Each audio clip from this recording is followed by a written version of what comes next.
Hello, everybody, and welcome to D6 Damage Wargaming. And this is our first episode of DamageCast, which is our Warhammer related sit and talky podcasty thing. Hobby chat thing.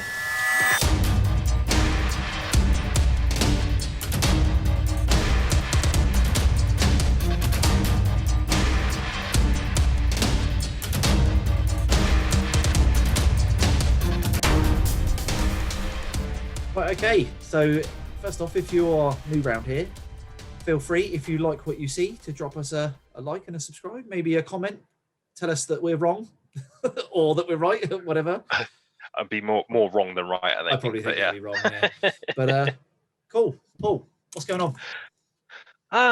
Well, it's nice to be back talking about Warhammer again. Warhammer related things. I know, it's and in a way, you are actually in my garage.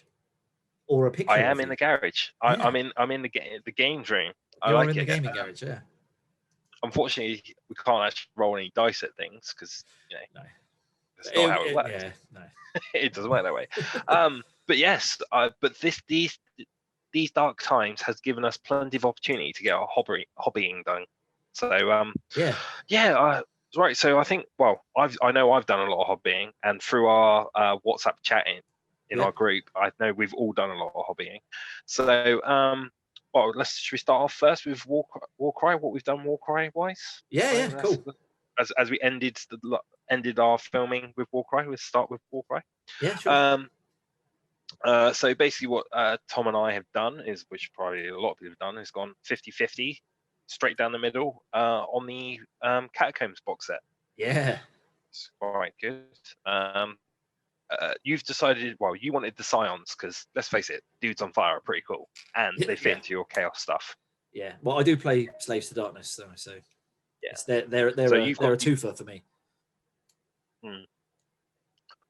So you've gone down that route. I'm an old fantasy Warhammer fantasy. I used to play Dark Elves, and I've got quite a few Dark Elves, so it was like nice seeing. I mean, I know they're Marathi's kin. They're her Witch Elves, or whatever. Yeah, her Witch Elves, but it still was a nice touch into the old Dark Elf territory. So I obviously went with Dark Elves. So I painted them up nicely. They came together quite nicely, actually. She did it in about 20 minutes and done a banging job. Yeah, it was. I don't think I can't remember if I've got them on my Instagram, but basically it was just like I hated building them. I've got big hands. I'm not a small man, and putting tiny little elves together reminded me of why I hated doing it so much. So, but once I got them together, it was like the poses on them and everything are absolutely spot on. They are so cool. They're really getting the action poses down now. Yeah, definitely. And yeah, so now I managed, like you said, to get them knocked out, painted, probably in 2 days. It was quick, Yeah, but it was quite good. I did a new technique which I wasn't, which I've never tried before. It was after watching, what was it, that Marco? I forgot. Oh yeah, I can't remember his YouTube channel. Now, yeah, Marco. He's using inks. I've never used inks before and things, and it was like I got to the point of getting a bit better with the old airbrush, getting a bit better with the old name on that, and yeah, it was actually. I was like, these look a bit flat. I had nice blends going down the capes because obviously they've got all those swishy capes. Nice blends going down, and I was like, it's missing something. And then I watched his video, and he was like, oh yeah, I use inks. I was like, I've got a pot of ink from my old arts and crafts days, and I was like, and it just happened to be, it just happened to be crimson as well. So it was like, oh, that's amazing. Well with them. Yeah. So I was like, got that out and used that, and I tell you what, that actually added the next level of paint job on them, which worked really well. Nice. So that was good. Managed to get them out, and they're sat in the box ready to be played with. Your Scions of the Flame, they look good. Oh man, I was quite happy with those. They came out better than I expected. I tried to obviously lots of fire and stuff. So OSL is going to pay dividends in that realm. But I got an airbrush, and like watching a lot of videos and stuff, I've got a bit more confident with accuracy and like looking after it to make sure it flows right, whatever. So I thought, right, I'm going to try out a bit of OSL, but I only pushed it to as far as I was comfortable with. Do you know what I mean? Because I painted them, I was done, and essentially what you're doing is just spraying over what you've done with the OSL. So I was like, oh man, I don't want to push this to the point where they just look like Radioactive Man. Do you know what I mean? Yeah. So I was like, just enough. Because I've tried a bit of OSL on some models that we'll talk about later, and I was so petrified of like doing it because you spent a while getting them up to that stand, and you're like, right, okay, I know you got the same airbrush as me, haven't you? So you just put that lock off. But you can lock it off, but you're still that point of like, all it takes is a bit of a twitchy finger, and I just blasted this with a bright color, and I was like, oh. But they come out real nice. No, they look sweet, mate. They look spot on. Yeah, I was happy. This is the only downside with obviously this at the moment. We can't actually play with them. We can't actually play with them. Yeah. So obviously, I have no idea what they're going to play like. I think I've read the cards about 50 times, going, oh, that'd be cool to get off. That'd be cool to get off. This would work well in this situation. But you don't know if the dice gods are going to be with you that day. You don't know if no, for me, never. They abandoned me long ago, and you don't know obviously how your opponent's going to be, the terrain, if the terrain's going to work out for you. Because I've noticed I've built mine guys with a lot of long range, because having that, playing against some guys in our gaming group, we played against the Corvus Cabal. And their 2-inch weapons, you really notice that difference, because you're like, they can attack me, so you can double activate on me. I'm going to have to move, but that means I only get one attack. But if I stay where you are, like you said, double attack. It's just like, it's that conundrum of like, having I have to move. I have to. Yeah, so I've kitted them out that way, just because I've played against it, so I know how much of a pain it is.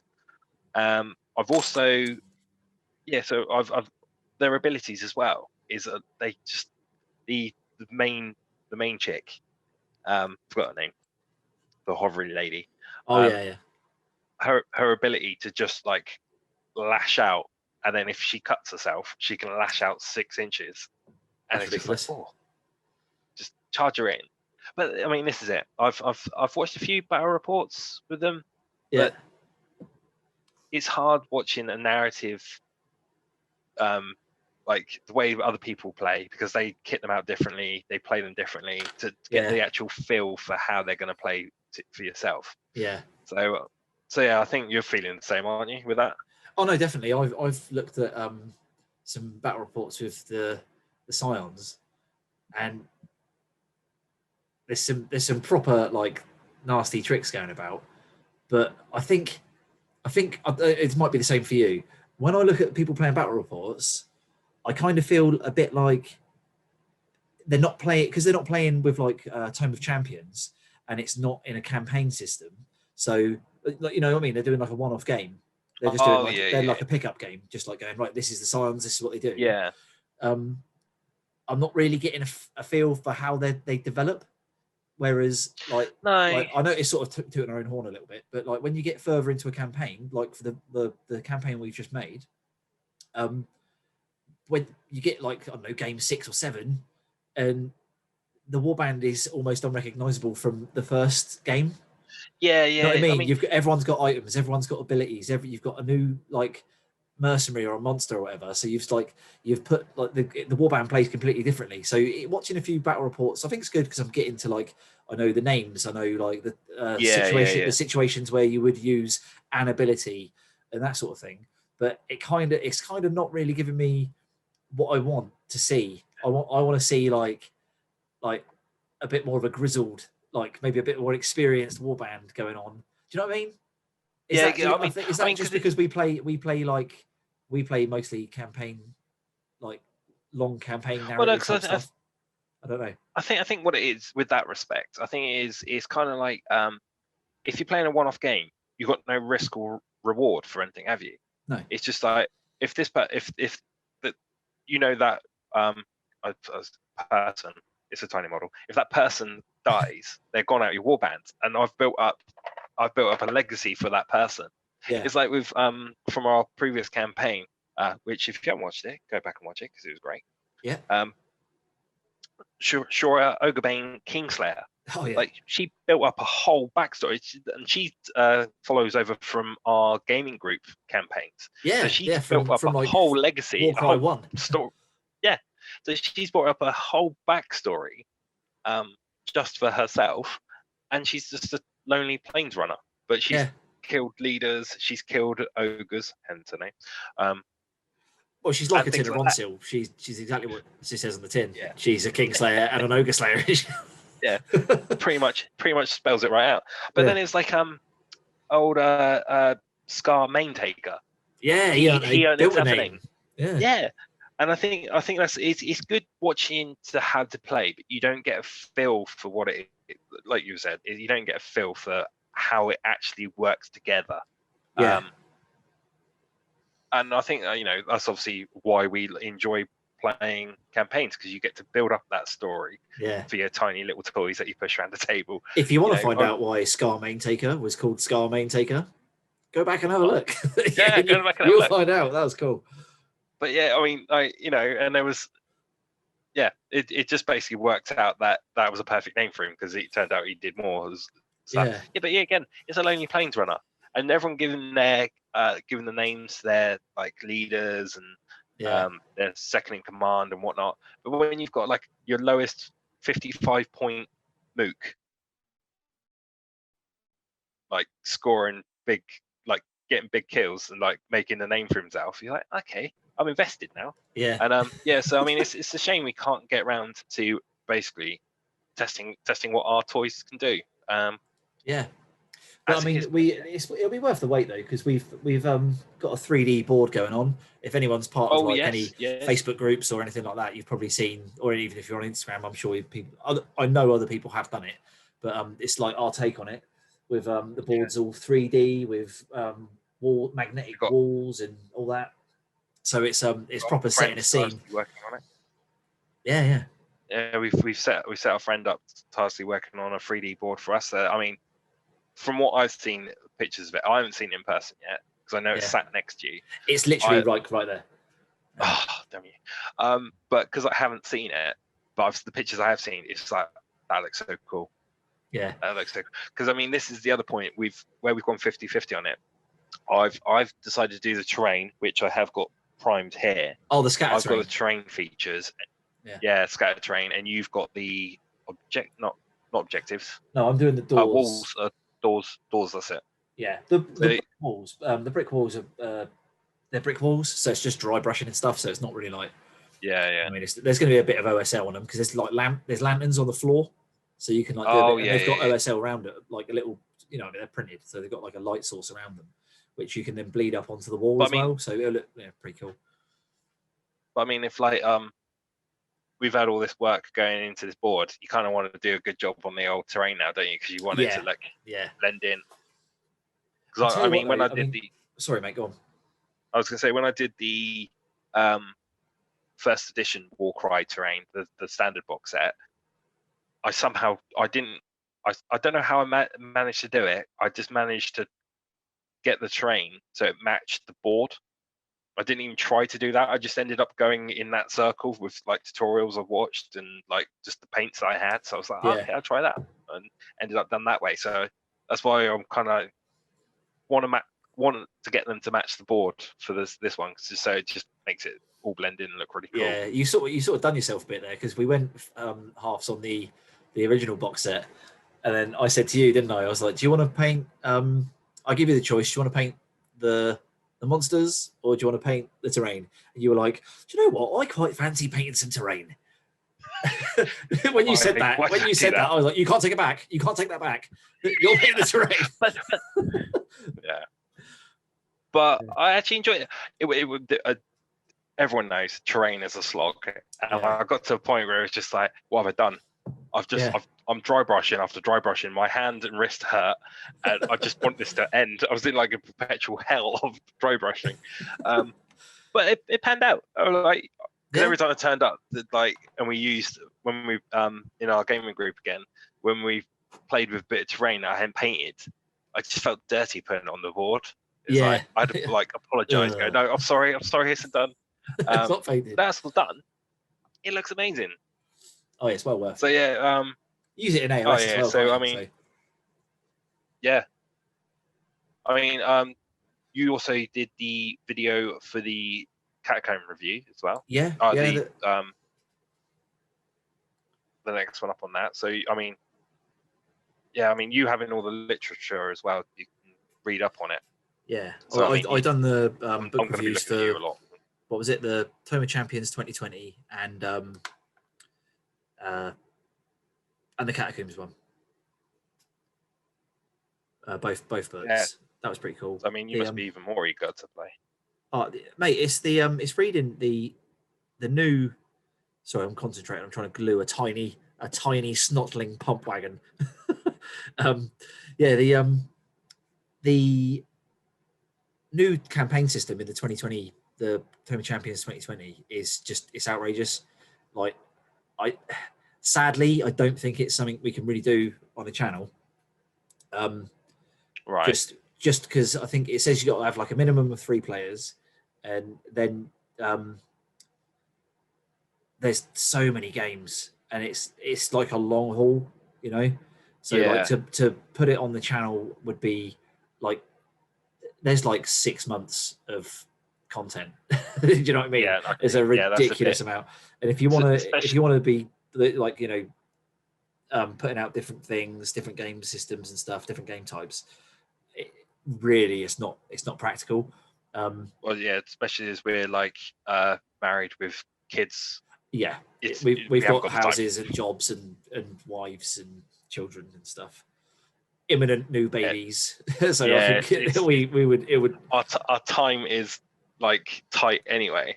Yeah. So yeah. But doing a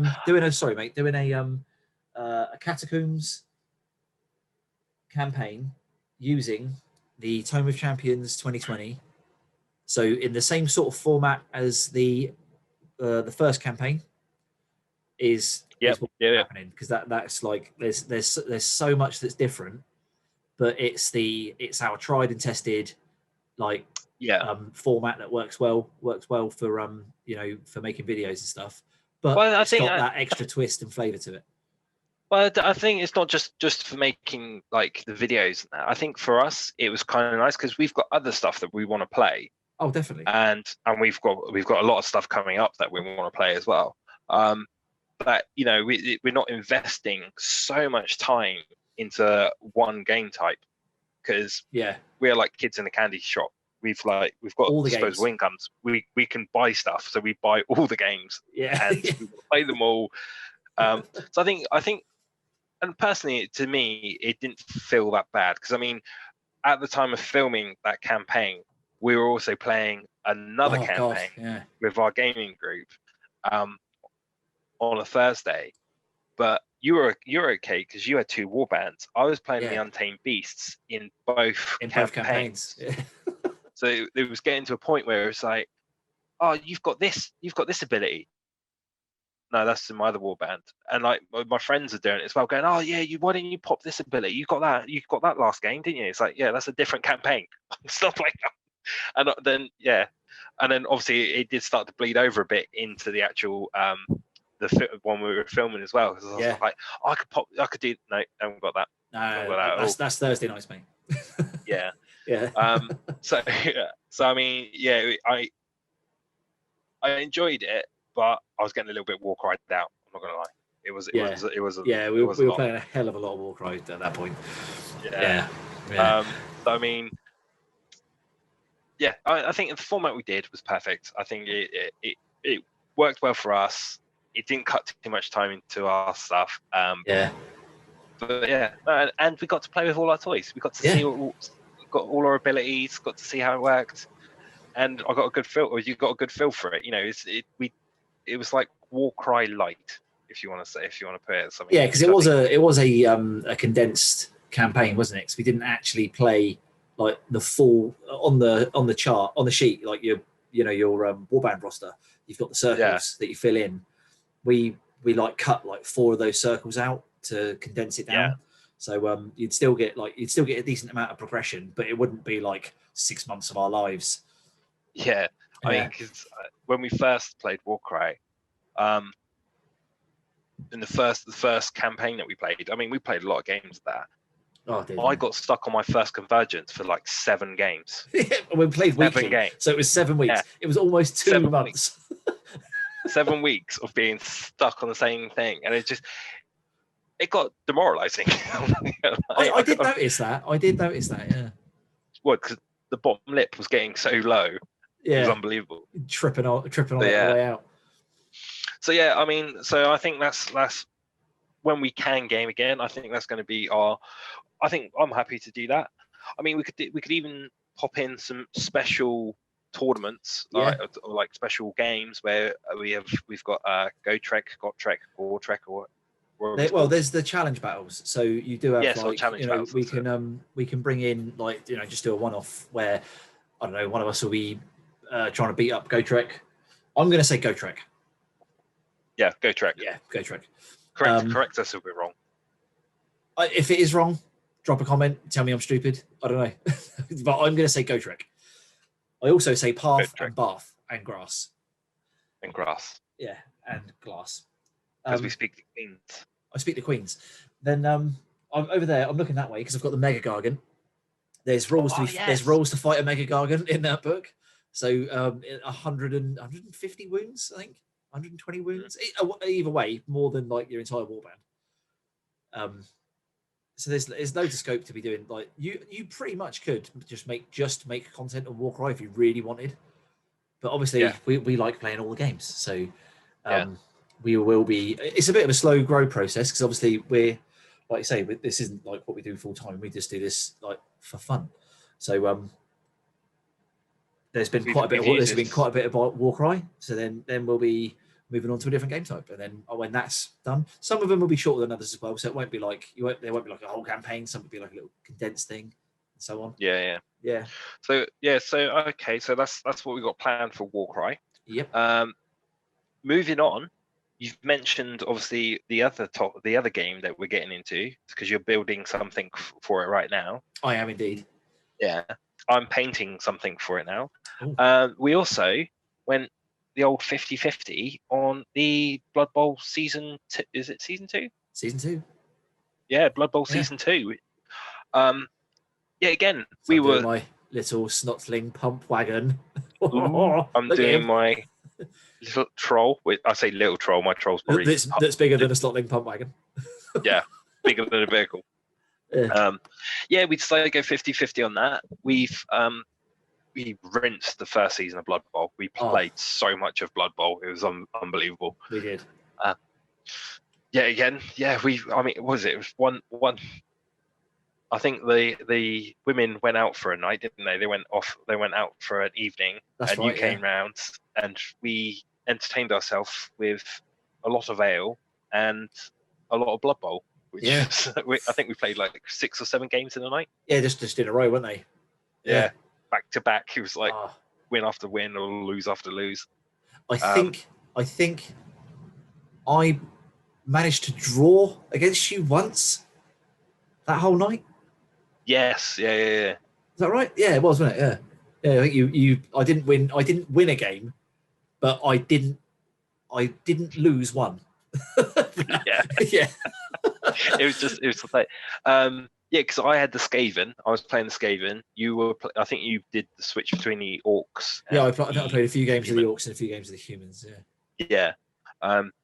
But that was brilliant. I absolutely loved that. I mean, through our days of playing, we played rugby. I played American football myself. So it's kind of like it's in our wheelhouse. It's sports that we've sort of played. Like, go sports. Yeah, go sports. It's games we've played in real life, but we get to push tiny toys around and drink. Adult beverages. Yeah, so kind of that was in the before times as well, wasn't it? Before our kids were invented and we could sit next to each other on the sofa. without surrounded by loads of other plastic toys that aren't yours. Yeah. Yeah, so I mean, we played loads of Blood Bowl. I mean, yeah, again, we did in our gaming group. We had a tournament going, didn't we? We had what was it? It was eight, 9 of us in that. So we had a feral tournament going, and we had the nice. That was yet again playing every week. I think I actually done a fixtures list and everything with an app. yeah, we had a fixtures list. That was getting updated. A league table. Yeah, so what was it like every Thursday? Someone had it off, had 2 people had the game off or something like that, or someone had the game off. So yeah, so you'd be sat there in the evening waiting for the new results to be posted. Yeah. Like, okay, right. He's where am I? Yeah, because I mean, one of our mates, he's a bit of a power gamer. He managed to just he basically, knows who he is. Yeah, he managed to run away with the league, didn't he? He was just untouchable. So it got to a fight that everyone forgot about him. Everyone forgot about first place. We were just fighting for second. So there's a nice little scrap going on. Yeah, because it was like I think it was between positions 2 and 5 in the league were really close. So everyone was like every week it would like jostle like this, wasn't it? It's like everyone would like ridiculously close. Yeah, that's good. But yeah, I mean, yeah, I absolutely loved it, and with us, like we if you haven't got this yet, or if you're just seeing this for the first time, we like making stories out of nothing. Yeah. Our imaginations run wild with it. So we were like making up, just seeing how the plays were going on. On like some occasions, we were cheering on the opponent to get off this stupid Hail Mary pass, or have it make 5 dodge rolls to get round someone. Yeah. Which is very easy to do with Skaven. It's very easy to do with Skaven. It's very easy to do with Skaven. But it was like little things like that when you find yourself cheering for your opponent because you're doing something silly, and it's fun because they're doing it. It's like it's like just trying to get that Hail Mary pass off, and then you get off and score the winning touchdown, and we were both there cheering. You're like, hang on, I've just lost the game, but it was fun. I had that against an ogre team, against Vin's ogres. Oh yeah. And he was trying to throw a Noblar over me, and then the Noblar had to then land and then had to get to the make it for the touchdown, and we worked out with all the tackle zones he was in and was going to land in and whatever. It was just like the odds of it happening were just, they were minuscule, absolutely minuscule. But he made the first couple of rolls, and I had to stop him. I was like, I actually want you to do this. Yeah, this is going to be amazing if this happens. Yeah, and he did it. Yeah. He got it off. Yeah. So I mean, so I mean, we played so much. Yeah, again, played so much of that because that was a nice quick game. It was a nice quick game. You can get like realistically a few games in an evening, can't you? If you're not like rushing or whatever. Yeah, I mean, when we had like 8, 9 of us playing, we had a clock on the go. So people, i.e., like people like me, sat around like umming every decision, every possibility. Agonizing over what direction you're going to roll the dice. Yeah.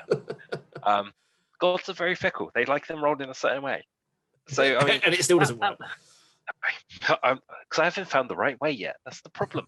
But so, I mean, yeah. To knock a game out in like, I mean, we were getting it down to like half an hour, wasn't it? Because we basically, where we played it so much, we didn't have to look up the chart thing. We memorized it. It was like a game of chess in the end when it was like. Yeah. You good there? You good.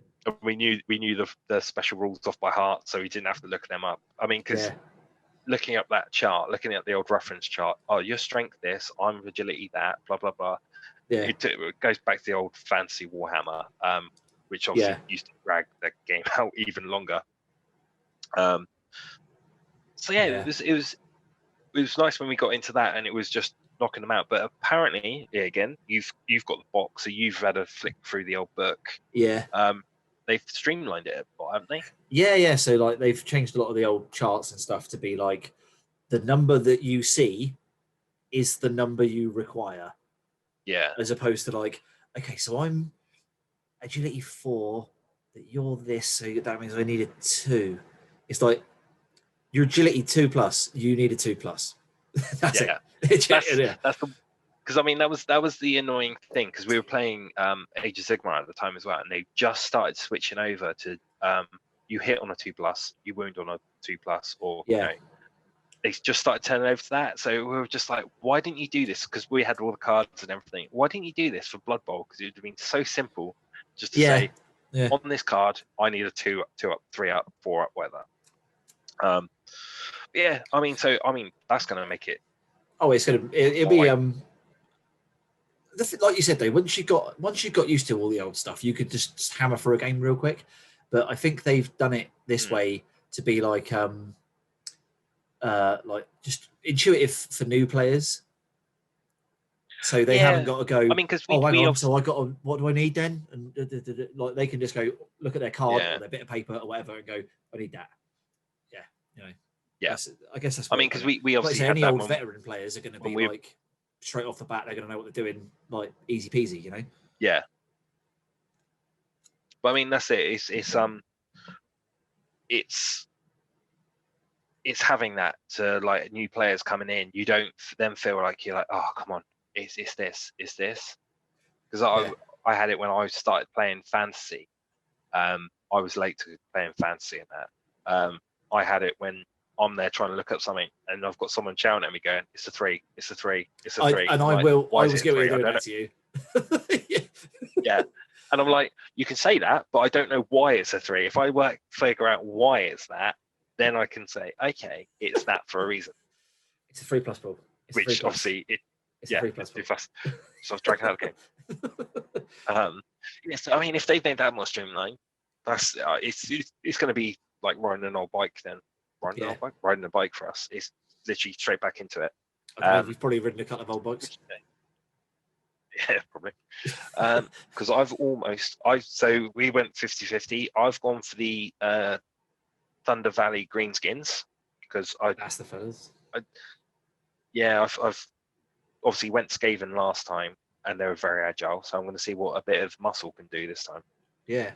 But yeah, because I must add that we didn't go 50-50 on the 2016 box, so the orcs in that are actually my team.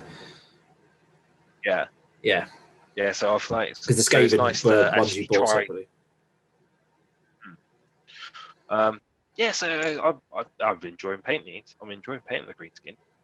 And a banging job has been done. Thank you very much, sir. And you've gone for the humans. I can't remember their names. The Boggenhafen Barons. That's it. I was going to say that was easy for you to say. Yeah, right. The Boggenhafen Barons. They've been a bit. I think they're a bit more challenging to paint than the orcs. They've got so many little doodads and fancy bits and swirly things, and they've got a real heavy mix of like loads of armor, but then also loads of cloth because they've got tassels and bows and feathers and I thought because I've seen a lot of people cut the feathers off of them and then like leave bits off so they look quite. They've gone for a more of a Spartan look. Do you know what I mean? Like they're bare, they're quite bare. They've just got their armor on and a helmet and whatever. But so not very regal because you think regal. Yeah, well, that's what. And the way I looked at it is, they are the human nobility, and they're called the Boggenhafen Barons. So if they don't have a bit of pomp and fartassery about them, like, do you know what I mean? I thought this is going to take longer to paint, but it's going to look cool. So yeah, you're playing into the name. You're going. We're playing the rule of cool, mate. The rule of cool. Well, they're really shiny, really feathery. They're a little bit out of my wheelhouse painting wise. I usually paint like real dark and dingy and dirty, whereas these guys, although they are dark and dingy and dirty, they're a lot further up the bright end of the scale. Do you know what I mean? Yeah, I mean, you showed me a picture before you started grim darking them, should we say? Yeah. And I was like, that is the brightest I've ever seen you paint anything. Yeah, and you were not wrong. It really is. Yeah. I think if in AOS I play Nighthaunt and Slaves of Darkness, and in Warhammer Fantasy I played Warriors of Chaos and Skaven. So everything's been dingy and dark and stuff. Just a dingy dark palette. Yeah. But yeah, it's they've come out really well, mate. I think it's nice where you've gone over with the that extra bit of gold to bring up that gold back. It really contrasts well with the darkness. Yeah, and there actually a few of those are on my Instagram at the moment. So if you're hearing us talk about it and you want to have a look, they are actually on my Instagram. And I think I'll put your Instagram in the comments. Sorry, in the description of the video. Yep. So if anyone did want to have a look at what we're talking about, that's where they be. Yeah, I need to post these boys up there, I think, as well. So I'm looking. Yeah, again, we haven't had a chance to play with our toys because the wonderful situation we're in. Yeah. So I can't wait to. I can't wait to play again, mate. It's going to be fun. Well, because the format we're going to do with this as well is going to be like, which I didn't actually consult you on. I just sort of made the decision, said it, and you went, "That works." we do that. The in international rugby, I don't know if they do it in any other games. I think they do it in cricket as well, where you have a test series. So you have like an international team will go to another country, and it's basically best of 3. So they will play the 3 games, but the winner is the person who wins the most. And then so if you win 2 games in a row, and then the last game you've already won the series, but the last game is for the opposition to just drag back a bit of pride. You can get more victory, get stomped into the ground even further. But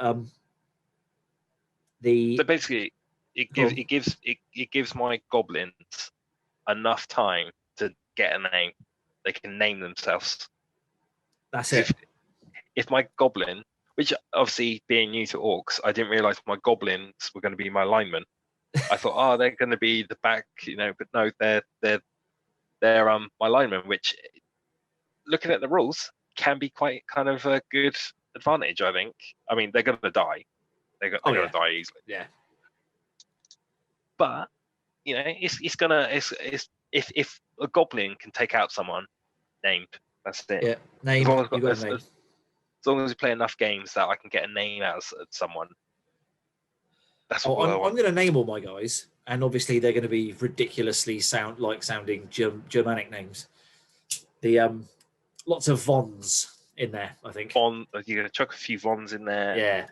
But I'm going to name them, but they're going to have to earn sausage. That.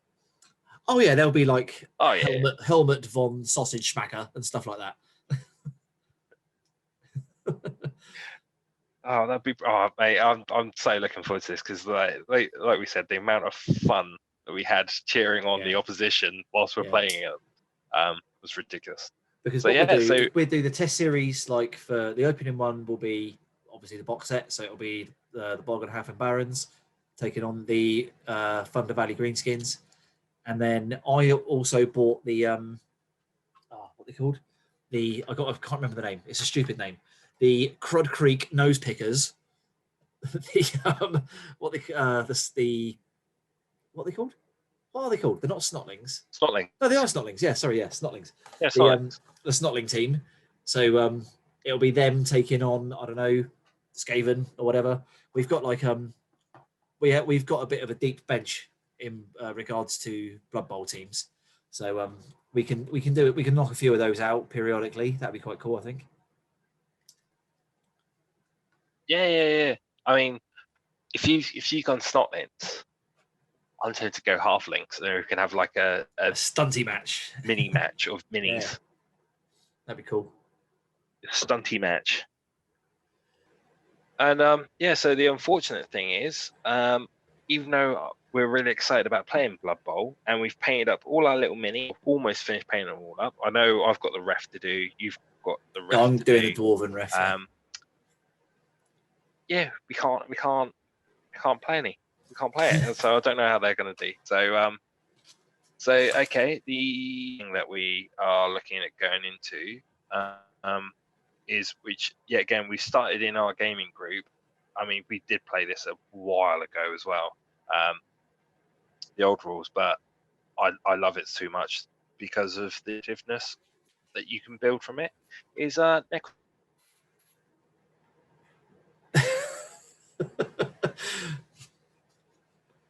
Sorry, mate.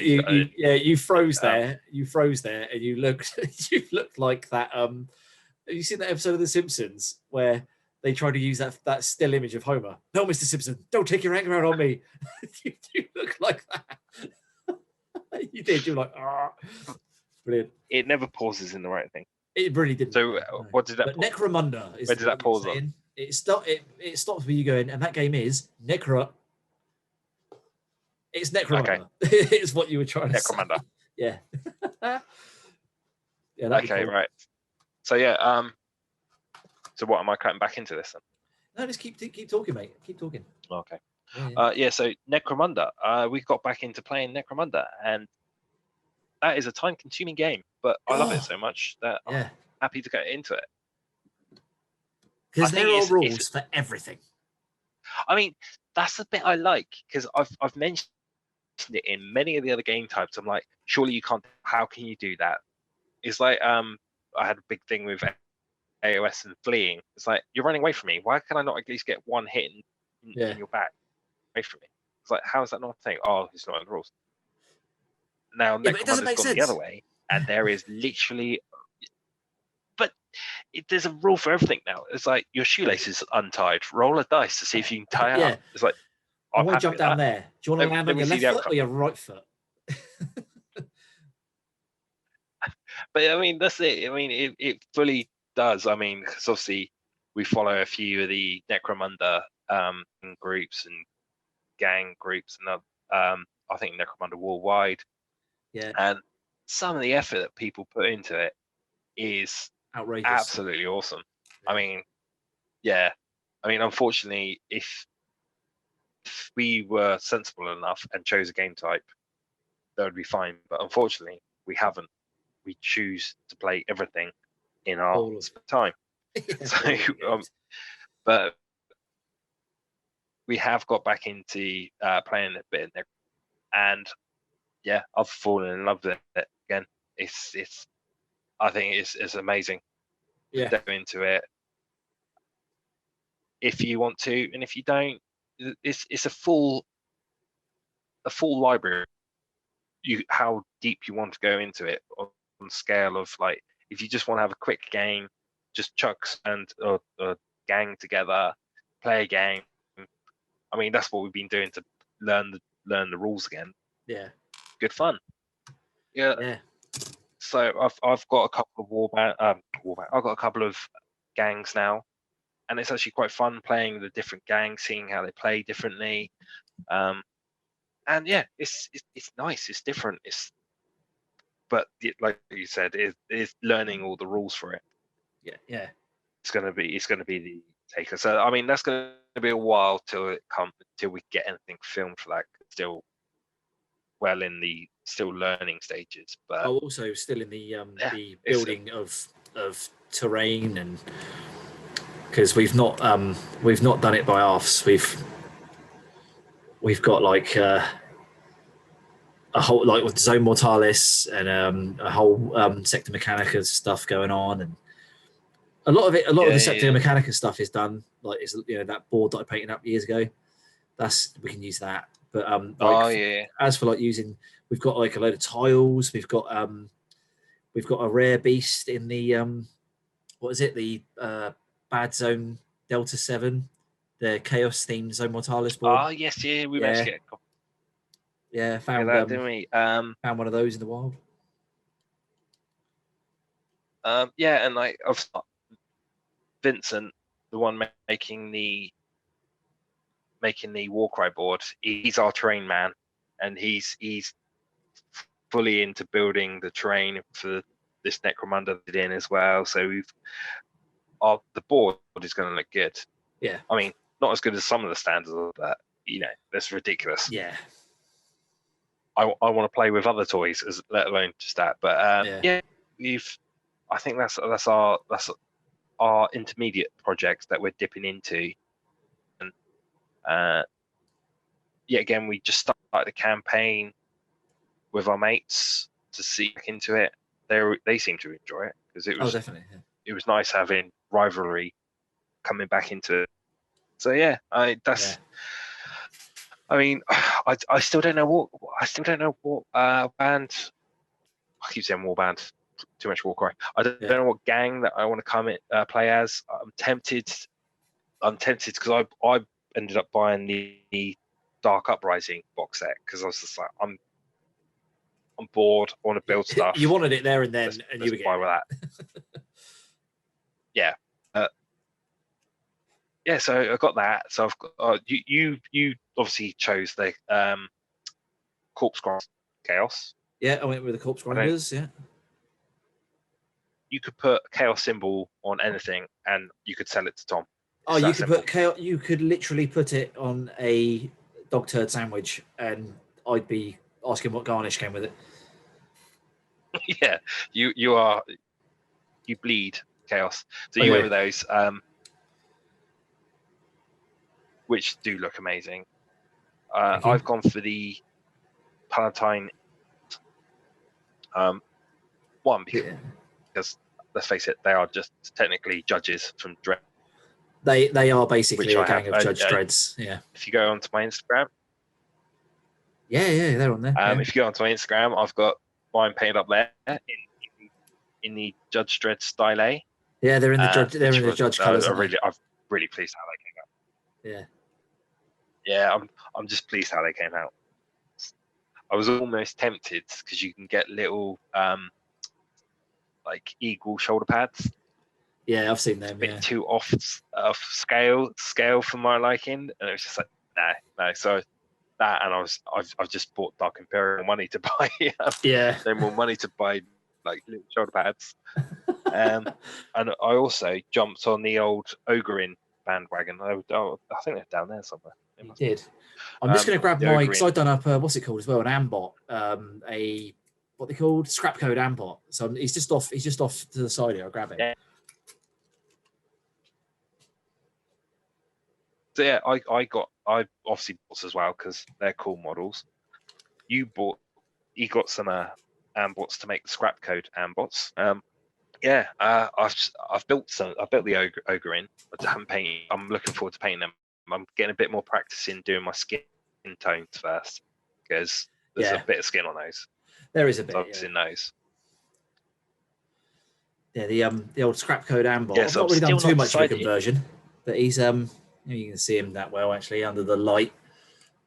There's too much light. There's less light, but he's all chaosed up. So he's a bit bleached out, but the old scrap code ambot's going to look pretty cool. I can't wait to get on and paint him. Yeah, get on and paint him. He's going to look good painted, mate. Yeah, I'll do loads of weathering on him and that, make him I did chaosy. Yeah, because I bought my ambots before the chaos or the scrap code ones came out, or the rules for them. So I did mine kind of rusted. Yeah, I did mine all rusted and beaten up anyway. So because obviously they're like mining droids, aren't they? Essentially. Yeah. So I've done them so they're all beat up because they're basically someone's hacked them and they're now part of the fighting for you, whichever gangs hacked them. Which again, more rules about it. I just think with Necromunda, it truly does open up your imagination to nothing is off the table when it comes to your imagination that way, because you can do anything. I've seen the kit bashing stuff, some kit bashing, but I don't have the balls to cut up a model that I've paid like 20 quid for or something, something like that. I'm like, I could cut up. No, I'm not cutting off. I can't do it. I can't bring. But I've got enough spares and bits around me now. I've started organising everything, and I've got a lot of spares of things that I could do something decent with. It's just having the guts to do it, because I think when you're on like Instagram and that, and you see all the other people that are so good at kit bashing, it's daunting to get into it. I mean, again, it's more practice. I'll have to get the old putty knife out and practice with green stuff. Yeah. My ambot is I've not actually cut anything off of him. I've just put stuff on in place of other stuff. I think the most I'd done on him was on his shoulder pad here, where all the spikes are, and where I put the spikes down the spine there. I've just drilled holes Yep. into him. I've drilled extra holes on him to like, you know, so he's like got bullet marks in him and stuff. But other than that, I've not actually like cut an arm off of this and glued a finger onto his arm. You know what I mean? None of that. It's just a real simple kit bash, but it just makes him look a bit more chaosy, I suppose.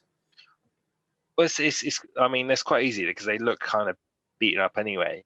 I like what you did with the head though. I like that. So that's what I mean. I can't wait to see that get painted. Yeah. So put the giant skull in there from the skull kit. Yeah, that does look so cool. There's so that's another game type that we've got planned. I mean, still plenty of work to do to it, and just let alone we love playing it. Because we're going to do for that, it's going to be in narrative. Oh god, yeah. For that, we're going to do the Dark Uprising campaign where you play the weeks. And you have Order in Ascendancy and Chaos in Ascendancy and such. Because I think with that, we're going to be able to put like a cool story onto that. You know, like like stuff's going to happen. We're gonna name guys that, you know, I'm going to actually lose sleep over them dying, as I have done in the past. Yeah, if I come back and my enforcer that I've spent money on has died because I've done something stupid, I'm going to come home angry. I'm going to come home disappointed with myself. Yeah, have a little cry in the shower. I don't know. It's just, you know, get attached. I'll get my son, Daddy, why are you sad? blame your Uncle Paul. It was Paul. Because it's Paul. He killed my imaginary toys. Yeah. Yeah. Great. And then he'll be upset with me. I'll start a whole vicious thing kicking off.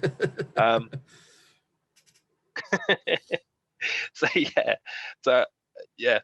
again, that's in the plans, which, you know, I'm looking. Yeah, another thing I'm looking forward to. Why can't we just be focused on one thing and make it so much easier? It would be, yeah. Yes, and then on to the next thing we have planned in. With the new releases of 40k stuff, is basically fallen perfectly into Tom and myself's laps with open arms, because you are a massive fan of Death Guard. I am indeed. Which obviously just had a new codex come out. Yeah, again, chaos, but I'm gonna admit I do love the Death Guard. I'm listening to some of the Horus Heresy books and like other little stories. It's just that I just love Nurgle and grandfather Nurgle, and just the way it all flows. And he loves his children. Yes, I mean, that's what I love about him. I think it's that the narrative of the story of, like, he may turn you into a grotesque zombie, but he loves you for it, and he loves each one of his children. So, which is kind of a kind thing in the grim, dark future where there is only war. Blessings and this are his gifts to you. I mean, yeah. I mean, obviously, if you're feeling no pain whilst being covered in poxes and blisters and that, you take it. But so you obviously had the Death Guards drop on you. Yeah. And just before that, I am a big fan of the Blood Angels. You are. We luckily managed to get both of our, mine's appendix, or supplement. Yeah. So we managed to get both of our codexes and supplements out virtually at the same time. Yeah, which was quite handy, wasn't it? And what that works really well with as well is the fact that if there's across the edition, if there's like power creep, our books won't be too far apart from each other. No.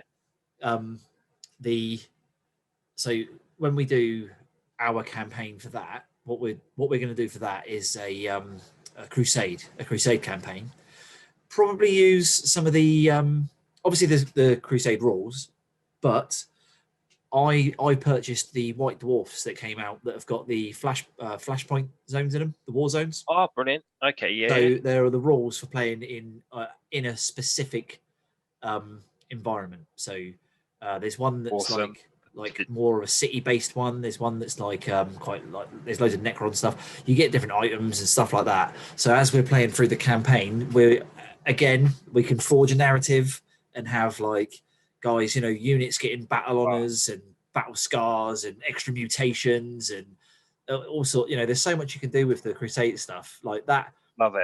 That game type has fallen right into our wheelhouse. That, isn't it? It's like we get to tell a story. We won't be making the best tactical decisions, but some cool stuff's going to happen. I mean, so not only has the book for the Blood Angels come out, and I feel I haven't played. I think I mean, last time we played 40k, I was playing Tyranids. Yeah, and that was early 8th edition, wasn't it? I think it was like mid 8th. It was mid 8th. Mid 8th, was it? Yeah. So yeah, we touched back in that. Played a bit of that. I played Tyranids because who doesn't love endless hordes of teeth and hunger? So I mean, when I love Blood Angels from when I was a kid. I mean, I've got still the old metal Blood Angels, which are up to the knees on the Primaris. That's how small they are. Like I collected loads of them, and yeah, so I've got back into collecting Blood Angels because my favorite color is red, and the whole lore behind Blood Angels is pretty cool. So I fell back in love with them. So I've been painting them up like mad. I've got a repulsor back there. I've got some Hellblasters getting painted up. I mean, our friend Nathan he's the one to do with Space Marines, anything Space Marine related. So I'm not going to lie to you. I have gone to him for help to buy in stuff because I do get. Hopefully I'm not the only one on this, but I do get stuck in this thing of that looks cool. I'll buy that. Yeah. Get it, paint it all up. Go, oh, that looks so cool, and like read a bit of the fluff. I'm like, these guys are so cool. I can't not play them. Put them on the tabletop. Absolute bullback. Don't do a thing. Absolute dog bed. Yeah. Just straight off the bat, I'm like, I mean, yeah, again, I'm not used to playing the tactics to them, and it was just like, nah. This is why would I, and then like you look into obviously the competition players are a lot higher in 40k than they are in AOS. Yeah. You start reading into it and they're like, yeah, they're rubbish. Why have you done it? It's like, oh. So to help me not spend my precious coin on things that I don't ever want or need or doesn't work together, I've got Nathan's giving me a bit of a helping hand. So yeah. But I wasn't far off. I wasn't far off the right way of doing it. But I was a bit stuck on like the heavy weapons side of things. Yeah. So he's kind of like said, right, you need some anti-tank stuff. So I've looked into anti-tank stuff. Again, if anyone else has got opinions for the Blood Angel anti-tank stuff, it'd be brilliant. At the moment, I'm only got Hellblasters. So yeah. So yeah, it's because like you're minus one. My Death Guard will just shrug off. I know. I hate it, but love it at the same time because I love the lore. I do feel. I mean, I don't know if you've read your because you now have the Death Guard book. Yeah. I don't know how much of that you read. Quite a bit of it. I've been taking it in. I've got so much to do, like hobby wise, that it's like I feel like sleep is a waste of my time. Yeah. Do you know what I mean?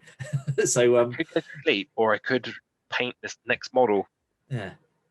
Or read this book, or I could read this entire page of numbers and stats. I'll do that. Yeah.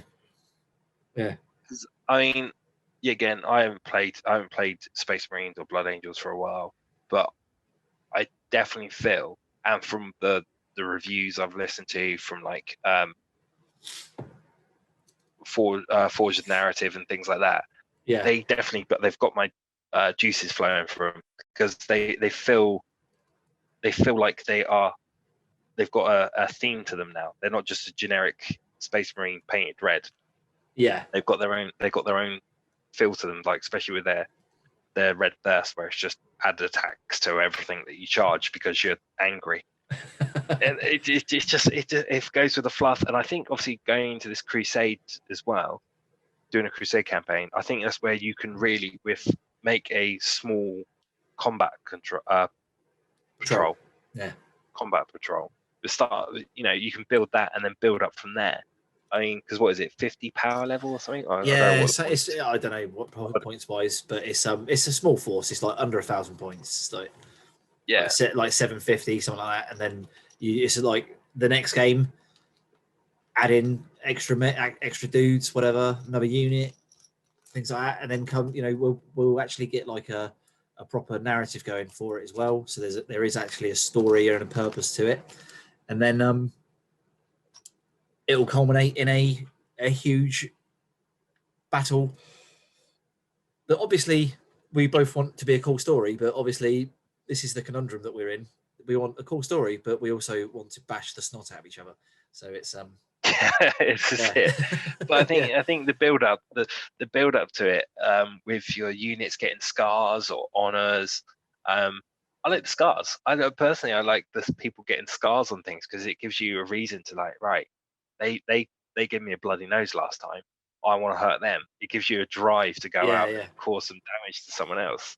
You get some rivalries going on. So I mean that's it. It's going to be that rivalry going into it, and I think it lends itself perfectly for players like us who like the story and aren't competitive in 40k whatsoever because we don't play it enough. It gives that lovely feel to it, and it's cool to play with pew-pews and like spacesuits. Guns and that instead of like a small volley of arrows that only 3 of them hit out of 50 that were fired because shooting isn't a thing. Well, except for Overlords now. Now I'm playing Overlords. That's fine. So you got that going on. What's the other thing? Like looking at some of the ninth rules, a friend let me borrow the rule book so I could have a quick read of the rules in that. I mean, it's the terrain rules. Terrain actually means something now in this. I think that just adds a nice depth to it.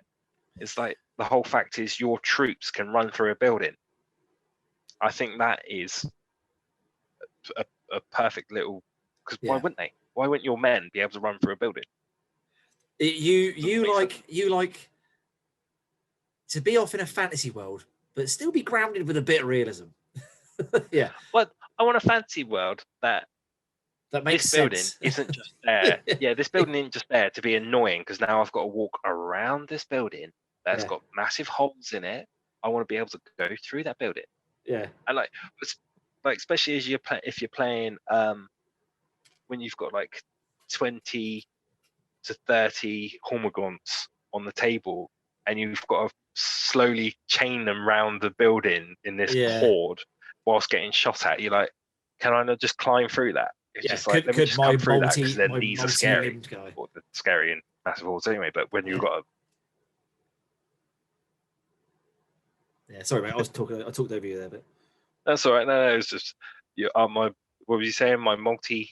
Like you were saying, they chaining dudes around a building, and then you're like, couldn't my multi-limbed alien dog like fit through that window? Surely, surely they could all just jump through that window. I mean, we had a little when you got Mortarion, we had a little game, didn't we? Oh god, and like this is just as I was unlocking the potential of Tyranids because they just had weren't far off their new book coming out as well. I was just starting to get to grips with it quite well, and was it first turn? You had like 20 Hormagaunts in your face. You're like, I didn't realize I could do that. No, I think we said it. We said it during the game, like, because I played like quite an elite Death Guard force with Mortarion, and like Blight Lords and stuff, and then you were playing a game of Warhammer 40,000, and I was playing Tower Defense because I just sat. Not from like any choice of my own. I didn't get out of my deployment zone until like turn 3. She just got onto me like straight off the bat. I was like, "Oh, so you can charge 30 inches then? Yeah, okay. Did not know that." All right, now I know. Yeah, okay. That's the best thing about having a Swarm Lord. Having a Swarm Mortarion, Lord and knowing Mortarion the did, psychic powers. yeah, that's true. Mortarion did cut down a fair few little alien dogs that day, though. I mean, I did piecemeal him the basically half of my army. Oh yeah, I got too eager just trying to pin him down. But then that did leave your was it blight drone? Blight drone? Oh, the floaty maggot flamethrower thing. Yeah. Yeah. It did leave that because it was just left on the other side of the board because you were too busy focusing on like just trying to beat or trying to stop Mortarion getting beaten up. Oh, I should actually move that. Yeah. So so would you? Yeah. Oh shit. So what do you think of the new Death Guard book? I really like it. You've played. Yeah, because you've played Death Guard for quite a while, haven't you? Yeah, I got Death Guard in like I want to say 4th edition, and so probably like 2000, 2005, 2006, something like that. And it was only the little write up they had in the because they didn't have their own book. They were just in the Chaos Space Marines book as one of the cult legions, and they had like a paragraph that was like it was like a little section that was probably like 2 or 3 paragraphs, and it just described their way of warfare and the way and the artwork that was with it. And that I was like, these guys are basically World War I trench fighters. I am all in. This is cool. I'm there. Yeah, and at that point, I didn't know anything about Death Guard. That's what I saw, and it said like they were tough because they were like diseased and stuff, and they didn't feel pain and that. I was like, I like these guys. And then it was only after that I was like, yeah, it was only after that like they started really expanding on. I know that they like disease and stuff had been Nurgle all along, but they really started to play into it hard after that. And you know, especially like the Horus Heresy books coming out and stuff, and like you say, reading about the Death Guard and like Nathaniel Garrow, and I know he was a loyalist and whatever, but like reading about like I had the old metal Typhus model, and it was my favorite model ever in the world, and then reading about Typhus in the book, and when he was Typhon, so before he became Typhus the Traveler, I was like really sad, like reading the book, and it's like the first captain Typhon. I was like, I know that guy. I painted him. I know that dude. Yeah, I know him. I knew him before he was in the book. Yeah, I knew him before. He was cool. It's fine. Yeah. He just poses. But yeah, I mean, I was the other way. I started listening to the Death Guard like lore. I mean, because I think it helped because you were into it. So I was like, what are these guys? Why are they like this? So I started listening to lore videos and things about them. And I like the fact that old Morty he's like eternal battle with himself because he doesn't like what he's become. Yeah. But he is it, and he does in a way because and like the fact he doesn't like psychers, he really hates psychers. Even now, he hates psychers. Yeah. But obviously, but he's a really powerful psyker. Typhon. Oh, Typhon's like a really powerful psyker as well. Yeah. Yeah, I think I love it. I love the lore because Mortarion is a little bit like that douchebag meme because he's like, hates psychers, is a really powerful psyker. Like totally through. He's one of the most powerful psychers. Totally through Magnus under the bus in the Horus Heresy at the Council of Nicaea. Completely dobbed him in. He's like he's like Jim Carrey in Dumb and Dumber. Like, who did it? And he's like, it was him. He's like, yeah, and then goes on to become like the most powerful psycho ever. Not ever, but he's really good.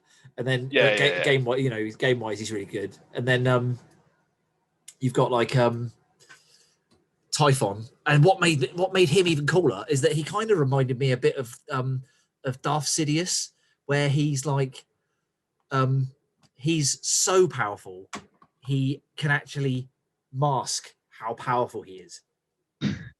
So like he's you know you're powerful when you have to mask how powerful you are. Yeah, other he can people. like no one around him knows how hard he is, like psychic wise, and then and I mean he's pretty hard anyway. He's the captain of the first company, and then it's only when Erebus pops around that he's like, I know what you are. You're pretty hard, aren't you? Yeah, he's like, yeah. You can do one of them card tricks? Oh yeah. Was it do that with his thumb? He's like, I'll show you. Look, what's this? Yeah. Like, so yeah, I mean, yeah, I love them, and like with the Blood Angels, I just love how there's this built up anger inside them, but yet they're so noble and like respectful, and just on the outside they're calm and collect. On the inside, they're just burning rage, and they will just like drink your blood if you upset them a little bit. Walk around listening to Linkin Park and wearing studded belts and get stuff. Really moody. Yeah. It takes me back to my young age of being a skater. 2002. But yeah, they're my inner self, really. This is how I see myself. And I just love how like loyal they are to the Sanguinius and the Emperor, but they've got this fatal flaw. Because I mean, the true reason why I love them is the Death Company. I just love the fact that these Marines have gone. They think they're fighting on the vengeful spirit, fighting the last with Sanguinius, or they believe they are Sanguinius, and yet so they're basically managed to be corralled and subdued enough until they get pointed at something, and then they just go and murderize it. That is cool, isn't it? Yeah, and it's like, and the fact is they're just there to die, so you don't feel bad taking them off the table. You're like, you meant this, you did this, well done, well done, son, you did it. Sell your lives dearly, brothers. So I mean, that fully plays into the whole bit of the lore that I love, and it's just, I can't wait. And I think we both got opened up to this grim dark style. Yes. Which old Zach Castogoon, as we started rinsing his videos, so we've gone fully into this whole oil wash painting scheme. Yeah. Which was a different step, a different avenue to take, but I think I've grown to like it. Oh, definitely. Well, I know you have, because it looks so good for such a quick method. It's speed, and it's like aesthetically really pleasing to me, because it's like it's dark. Well, it's what it says on the tin. It's grim dark. Yeah. And especially for the old 40k stuff, I think it works really well. Oh, it's perfect, isn't it? Yeah, you get that nice feel for it. So yeah, I'm looking forward to again, another thing I'm looking forward to is our first bout with Blood Angels versus Death Guard. Yeah, because you've got your -1 to damage, and you put negatives on me being in close combat with you, don't you? I think it's on turn one furnace thing. Yeah, on turn one, it's an army-wide ability. On turn one, if you're within 3 inches of me, you are -1 tough. Anything in my army, you are -1 toughness. And then over the course of the game, that goes up. The size of that aura goes up until turn 4. It's 9 inches. And then there's things that you can do to boost it. There's things that you can do. Like, I think Mortarion, the plague. It's not called the malignifier or whatever it's called. The plague chimney. That thing. That is always. It's the chimney stack. Yeah, the malignant magnifier, something like that. I've got the box behind me. Where it's, I can't remember. The plague chimney. The chimney stack thing. We'll call it the plague chimney. That thing. That also boosts out the auras, the -1 toughness aura. But I'm pretty sure that's always at 9 inches. That's cool. So it's like, so it's always at 9. It's really cheap as well, points wise. I think it is. Yeah. Yeah, you can use it as like a what they called. It's like you can use it as a like a vector so Mortarion can cast or manifest a psychic power, and then like put one of his warlord traits through that. So you can have like you can push your warlord traits. That's You cool. can push your aura abilities out further. So I feel there's going to be a lot of like me just trying to make you bad and then beat you up. That's I think that's what the Death Guard do. They make you crap and then capitalize on it. Yeah, which kind of makes sense because it's like you getting ill, isn't it? Yeah, I mean, I would be angry at it because obviously I'm a close combat army and I need to get close to you, but then I get negatives. But then it plays perfectly with the fluff. Yeah, yeah, and it works well. And I think, but then like obviously, you don't want me getting close, even though you give me a negative, because if I get close to you, I get extra attacks, and I can just like, especially now I've purchased myself some of the assault intercessors. Yes, which I will be painting black. So yeah. with the Astartes, I think with the Astartes chainsaw, there's a way of getting up to 6 attacks each. Oh, it's ridiculous. Yeah, you can really pump it. Yeah. Yeah, so I mean, if I getting 6 attacks each, and you don't want me close to you, but you also do because then I get negatives. I just have to make sure I get some decent rolls on the first charge. Yeah, because I got a feeling that if you don't kill the Death Guard, they will just grind you. But then they are like zombies, so it makes sense. I like it. It's going to be cool. So we can make a good story out of this. Yeah, I mean, so like we got the 2 armies that obviously do best in close combat on opposite sides of the scale. So obviously you negative me, I just hopefully can get bonuses from getting close. So that's going to be interesting, and it's just going to be fun pulling out stories, out of nothing, because that's how our imaginations work. Yeah. Cool. Okay, so I mean, again, it's going to be learning the rules for the terrain. I think is going to take the most for that because that's all new to us. I think with what you can do, like you said, you got a lot of your like info from Nathan, and you actually watched a couple of videos on his channel, Serious Geeks. You watched quite a bit on that, didn't you? Like on vehicle rules and stuff like that. Yeah, he does some pretty good tactics. It's all 40k stuff. He does some pretty good tactics on. And it's all power armor as well because he is an age old ultramarine player, isn't he? Yeah, he's a veteran with you, isn't he? He played since, if not before. Was it 4th edition you said you played? Oh yeah. Me and Nathan started playing. No, Nathan's been playing since I remember trading some models with Nathan when we were like 12. I think I got a load of snotlings. I started painting an orc army, which went nowhere because you have to have like thousands of orcs. And a 12-year-old can not really hold attention for that long, so that didn't work out too well. But so Nathan's been in it for donkeys, and then me and him. I then picked it up again. I was just walking through town one day. I was like, you know what? I'm going to go and buy some Terminators. I'm going to paint some models. So I went and bought some Space Marine Terminators and painted those up. And then they went from there. And I think I started painting an Ultramarines army. I got like halfway through an army, and I was like, this isn't me. This isn't me. What am I doing? And what have I done? Yeah, I think Nathan had the codex. He had the Chaos Space Marine codex, and he was like, I think this might be up your avenue. And then I was like, I had a read through it. I was like, Khorne, Blood for the Blood God, that's cool. Slanesh, Weird Perverts, that's cool. Like, who else is it?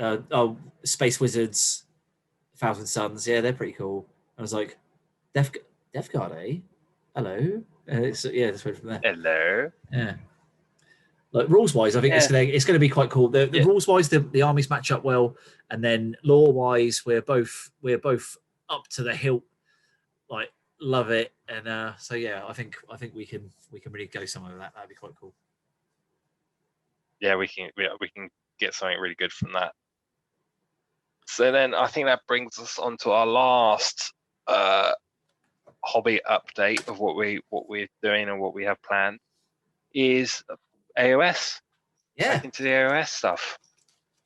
Yeah, I mean, I think we're going to do some like odd games here and there, like we have been doing. It's like I just enjoy them. They're cool, good fun. Yeah. But as for like a narrative thing, what I think the one thing that bugs me a little bit is that you have what's it called, Path to Glory, which we played that whole campaign that time. And it was really good. It was really fun. Not balanced in the Yeah. slightest. But oh no, because I managed to win our last game on it by not doing anything. Yeah, by like just sticking out the way. Yeah, because I let everyone else who built up a grudge between each other. I think because obviously I was Stormcast, you were Nighthaunt. Yeah.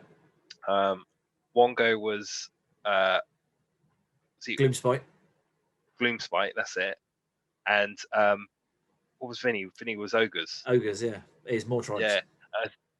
I think by the end of it, you three had formed some sort of like hatred for each other that you lot just fought, and I just stood back and I was just like, well, the pair of us moved my model up an inch. The pair of us both had like models in reserve because obviously we share a similar rule mechanic. You know, like you can do your thunder strike down, I can do my come up from the underground. Yeah.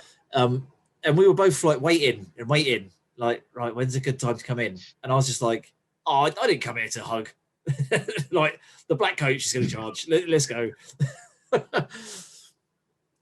Let's go. Roll the sleeves up. Get tucked in. Right, and come on. Yeah. And then I just sat back and like didn't roll any dice. And you then sat back just and didn't die. Yeah. What was your tactic? Don't die. Which panned out really well. Yeah. Yeah. How do you win a war? Don't die. Yeah. I die less than your opponent. Yeah. Which is a solid tactic. So yeah, it is good. I think they have that in most training manuals in war books. They do, don't they? I'm pretty sure I read that in The Art of War by Sun Tzu. Yeah. Die less, kill Attack more. from the sun. Yeah. Attack out of the sun. Yeah. And don't die. Basically. Yes. So I've upgraded, or will be upgrading once I get around to painting it. I have upgraded my overlords with an ironclad that yes, sort of done. I've been trying to figure out how to put it on a stand. I used a bit of the excess Warcry terrain as a little stand, glued it to there. I've just got to base it up and everything. Yeah. And then down to painting, which the airbrush is going to come in very handy for that because there's a lot of model there. Yeah, right. There isn't. It's massive. I mean, like people that don't know you in real life, your head is gargantuan, and that ain't far off the width of your head. Your head's like a basketball. That's pretty big. Yeah. Yeah. I do have a massive melon, so this is like a proper rocket ship orbiting the moon. Yeah, that's an 18-inch model. Cheers, mate. Yes. I mean, so I've got that to paint, which I'm looking forward to because that's going to be fun. Open up the guns on that. Yeah, it'd be cool. And I've wanted one for a long time, and I'm umming and ahhing whether to go for that or a frigate. And I read an article or saw a video on somewhere, and someone just said, like, if you go in to get a big ship, go big. Otherwise, there's no point. I can't remember who said it, but someone just went, go big or don't bother. Don't start collecting another army. Go home. Yeah, exactly. So I was just like, right, that's it. Big ship it is. Bye. And especially when I think they did bring down the point cost of it, which means it fitted into an army better. And I do like. I mean, I'm a vehicle person. I like the vehicles and things. Yeah. I mean, that's why I've got a couple of dreadnoughts. I've got the big repulsor thing, and that's why I went for the overlords because they got the boats, and it just looks cool. Oh man, the detail on it is ridiculous. So I've got that to paint up, so we can have the overlords back out again. Yeah. Because I haven't played with them that much. I think that was like the first video we put on the channel, but I've only played with them like 2 or 3 times before then, so I still wasn't great with them. But I enjoyed playing with them because they're a new mechanic to the game. Obviously, shooting, which isn't like really strong in AOS unless you have loads of 40 skinks with. Oh yeah, I have like 80 skinks that like, shoot ability. you at every opportunity, or like play Zinch and load up on flamers and all that sort of thing, which I'm sure is like that's going to win you a load of games. But that's it, flamers and stuff. To for us to like, it's not, I suppose it's not even really tell a story, but like we like cool stuff. Do you know what I mean? I know that I suppose that cool stuff is like it's subjective, but like I don't want to buy stuff to build an army that is really good on paper, but I hated painting it. I don't enjoy looking at it. Do you know what I mean? Like I play my Slaves to Darkness. How long? You got bored of me talking about Chaos Knights. How long I was going on about? I want a load of Chaos Knights, and I want chariots, and I want everyone to be on riding something. You know? Yeah. And I've done that. I've made it's not optimal in the slightest, but I've got like 2,500 or like 3,000 points painted. There's not a single man walking in that army. They've got the most comfortablest journey to battle because everyone's on a horse or in a chariot. Yeah. But I mean, that's it. I mean, I don't want to spend hours of my spare time painting up models that, one, I don't like the look of, two, I don't enjoy the lore behind them, and then three, when I get them on tabletop, there's nothing.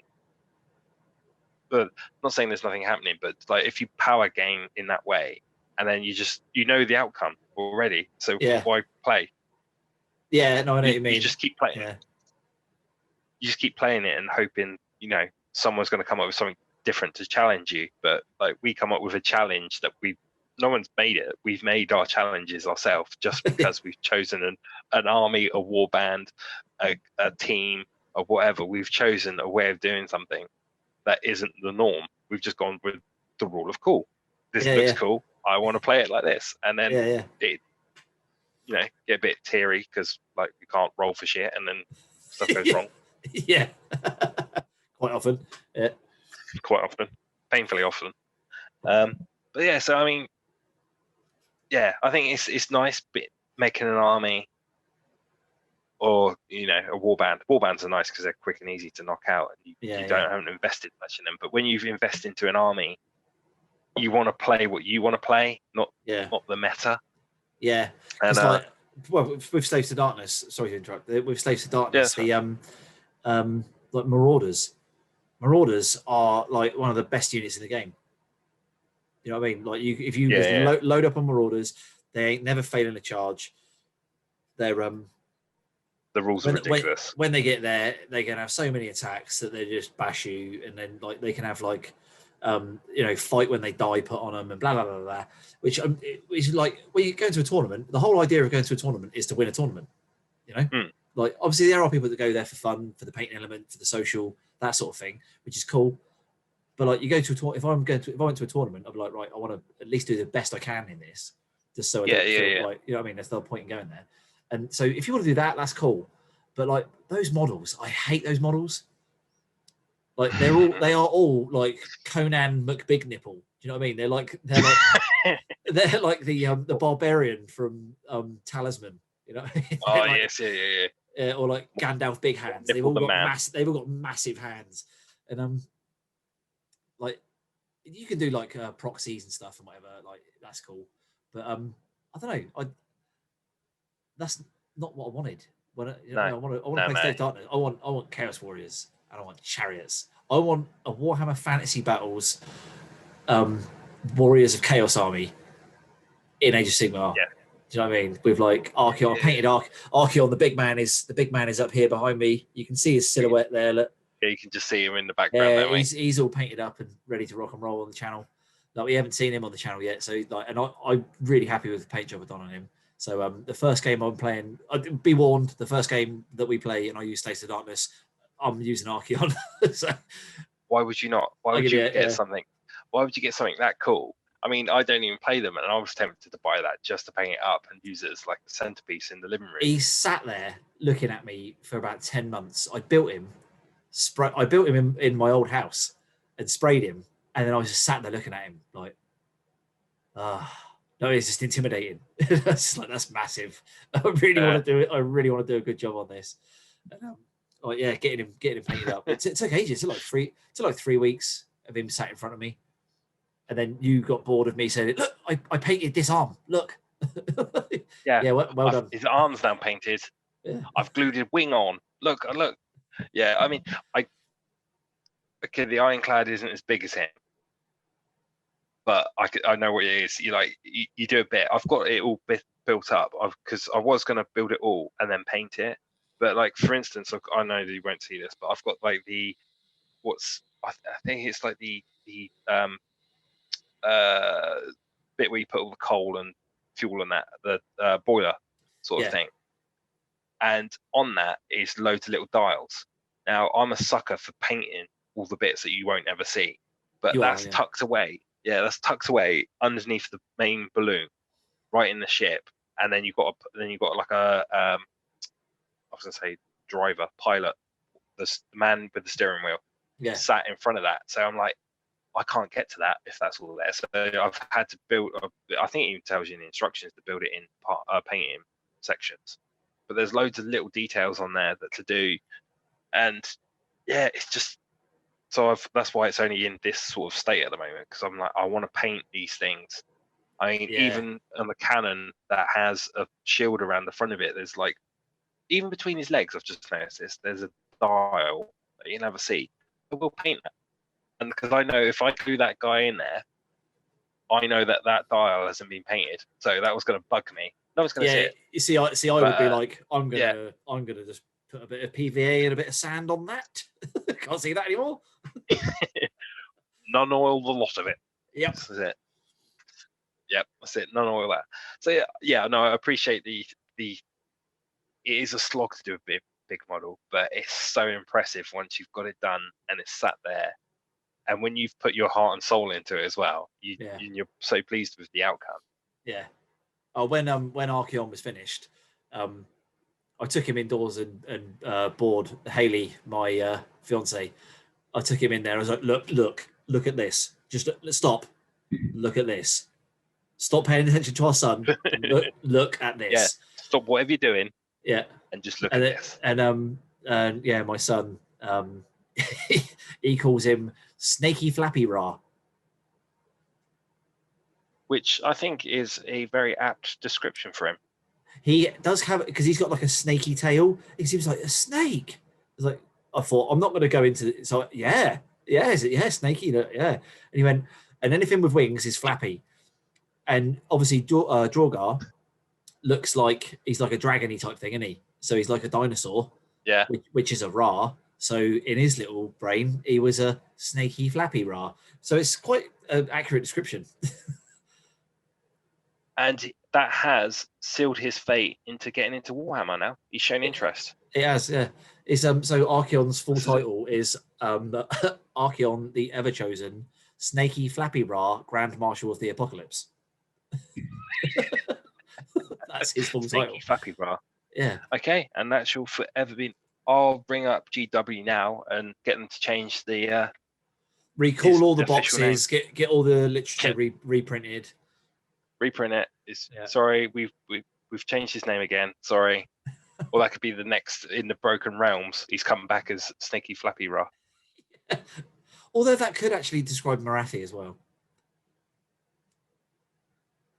Oh yeah, that goes more Marathi, doesn't it, in a god form? It does, yeah. Oh, there's a whole world. But he doesn't know that yet. You haven't shown him this. That will be in the Broken Realms lore. That's going to be like the final conflict will be fighting over the title of Snaky Flappy Ra. And I think that's a valid reason to fight. I mean, It is, yeah. I can't think of a better reason. No. And Yeah. if there is, I don't want to know about it. Yeah. Quite frankly, we don't need that kind of exposure. Yeah. Yeah. What else have I got Age of Sigmar wise going on? I've got well, obviously the warbands from Warcry. I'm going to be using those in Ravagers lists for Slaves to Darkness. But I'm also going to be. I've got my Sons of Behemoth. I've got to finish off the Mega Gargant, and is that it? The Mega Gargant? Yeah, I've got to finish the Mega Gargant. So I've only got 1,000 points of those at the moment, but I've got only 1,000. What in one model? 4 models, and then I can also get up the. I've got like a couple more Gargants lurking about. I can get hold of cheap, so I can get those painted up. So I can get a 1,500 point Mega Gargant army fairly sharpish, to be honest. So that's another army for the stable. Well, that'd be good. Get the Overlords with the Ironclad versus some of them. That'd be interesting to see. Yeah. I mean,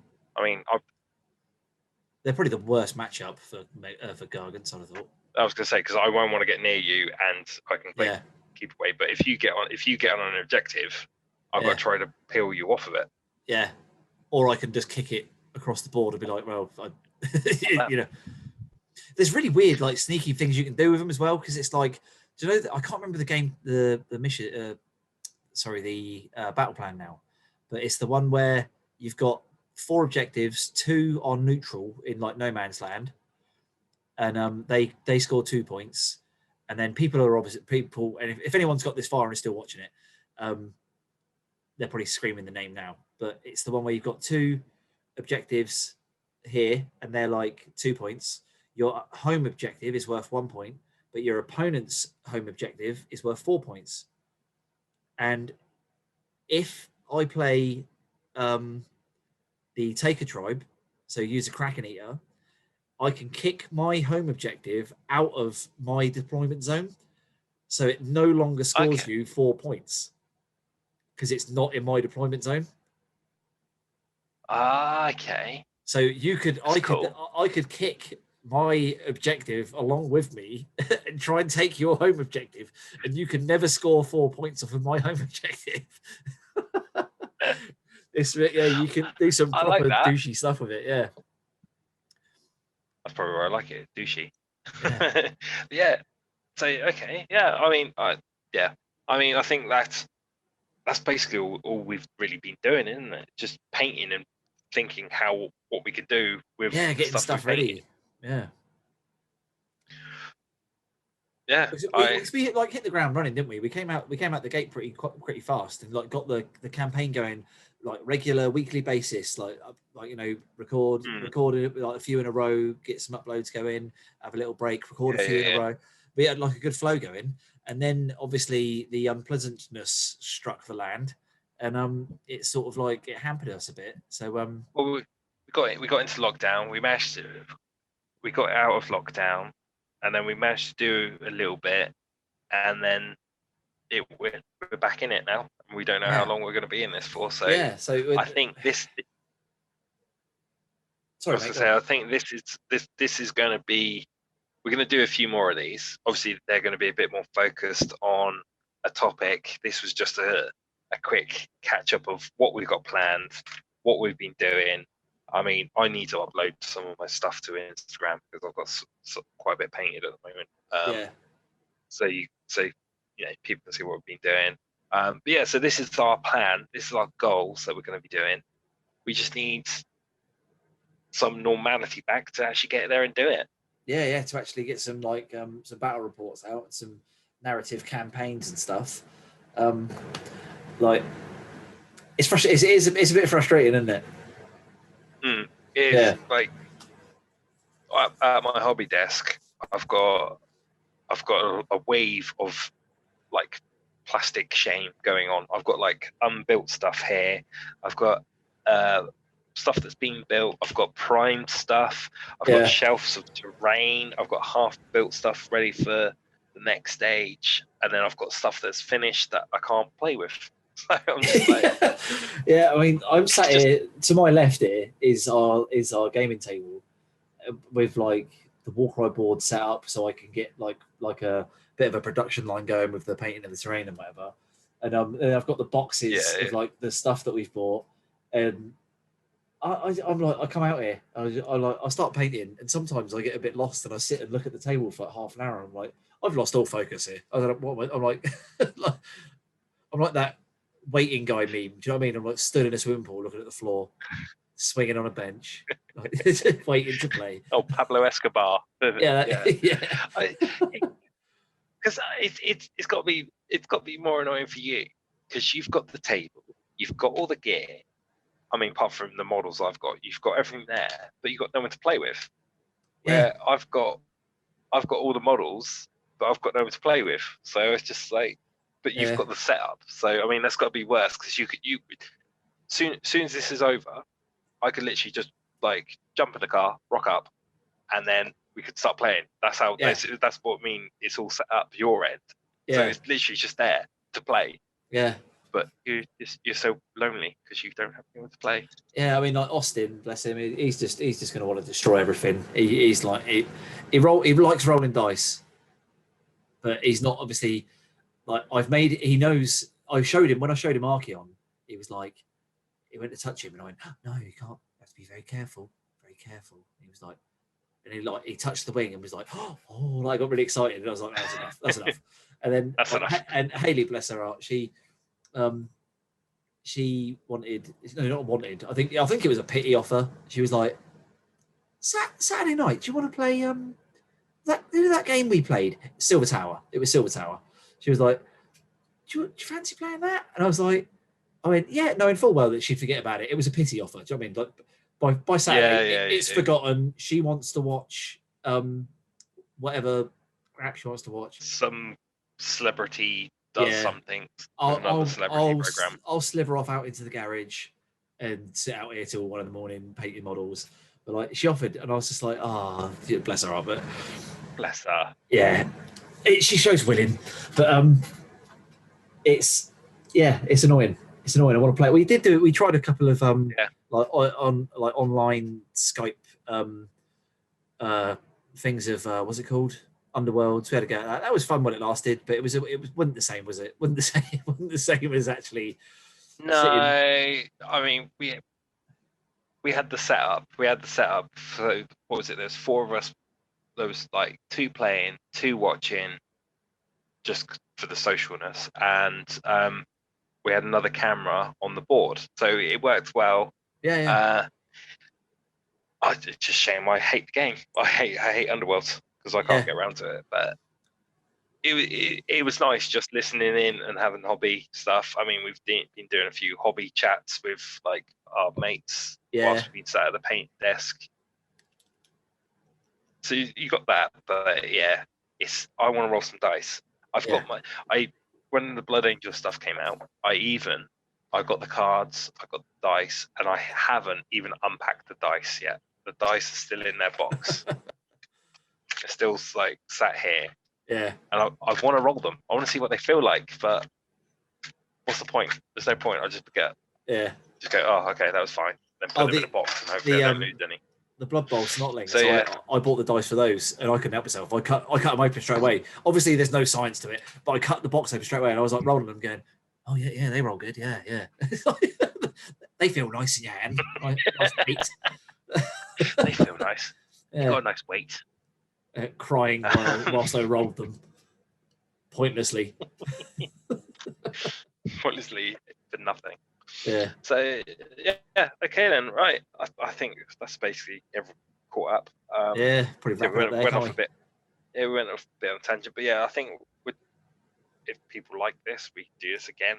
I think, like I say, we're going to be a bit more focused. We're probably like talk more about why we've chosen warbands if we haven't covered them enough already. Pick a subject and stick to it. And we'll do that. I think that's the only thing we can really do.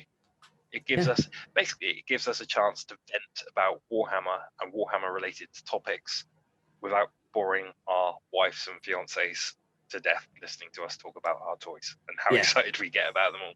we can bore perfect yeah. strangers on the internet. So we get to talk about it, and people got the choice to listen to us. It's a victimless crime, really, isn't it?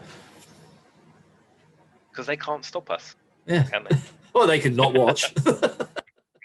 No, don't watch. They've watched, but they've watched this far, so now they have to hear it. Yeah. Yeah. So I mean, yeah. If you like what you see, let us know. If not, see what we can do better. But this is what we've got to do until we can get gaming again. Yeah.